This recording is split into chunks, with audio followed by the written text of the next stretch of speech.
জলসীমার অত্যন্ত গুরুত্বপূর্ণ অঞ্চলে অবস্থিত। এই সাগরের অধীনে একাধিক উপসাগর ও গুরুত্বপূর্ণ প্রণালী রয়েছে। ওমান উপসাগর ও এডেন উপসাগর সরাসরি আরব সাগরের অংশ। এছাড়া হরমুজ প্রণালীর মাধ্যমে পারস্য উপসাগর এবং বাবেল মানদেব প্রণালীর মাধ্যমে লোহিত সাগর আরব সাগরের সাথে যুক্ত হয়েছে। এইসব সাগর, উপসাগর ও প্রণালীগুলো আরব সাগরের বাহুর মতো কাজ করে। অতীতে এই সমস্ত সমুদ্র অঞ্চল একত্রে এরিথ্রিয়ান সাগর হিসেবে পরিচিত ছিল। আরব সাগরের আয়তন 38,62,000 বর্গ কিলোমিটার। আয়তনের দিক থেকে এটি বিশ্বের সবচেয়ে বড় সাগর।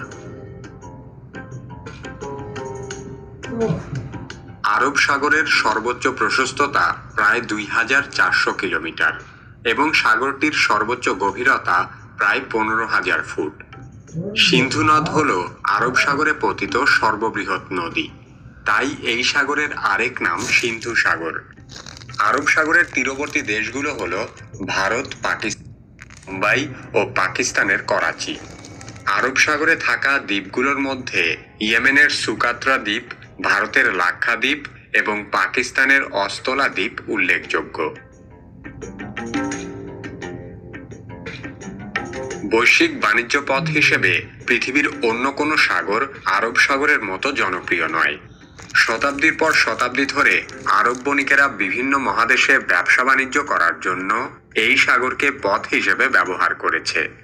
আর বর্তমানে সারা পৃথিবীর জ্বালানি পরিবহন এবং নৌবাণিজ্যের একটি বড় অংশ শুধুমাত্র আরব সাগর ও তার অধীনস্থ উপসাগরগুলোর মাধ্যমে হয়ে থাকে। বৈশ্বিক সমুদ্র বাণিজ্যের ক্ষেত্রে আটলান্টিক মহাসাগরের সাথে ভারত মহাসাগরের দূরত্ব কমাতে সুয়েজ খাল খনন করা হয়েছিল। সেই সুয়েজ খাল ব্যবহার করে লোহিত সাগরের মাধ্যমে আরব সাগর দিয়ে বিশ্বের 10 ভাগ সমুদ্র বাণিজ্য সম্পন্ন হয়। তাই এই অংশটি বিশ্ব বাণিজ্যের ধমনী হিসেবে পরিচিত। এছাড়া বিশ্ব বাণিজ্যের গলা হিসেবে পরিচিত হরমুজ প্রণালীও সরাসরি আরব সাগরের নৌপথের উপর নির্ভরশীল। পারস্য উপসাগর থেকে হরমুজ প্রণালী হয়ে আরব সাগরের মধ্য দিয়ে সমগ্র বিশ্বের 3 ভাগের 1 ভাগ খনিজ তেল পরিবহন করা হয়। এরকম একাধিক বিশেষ সামুদ্রিক বাণিজ্য পথের কারণে এই অঞ্চলটি অত্যন্ত বিষয় মাত্র।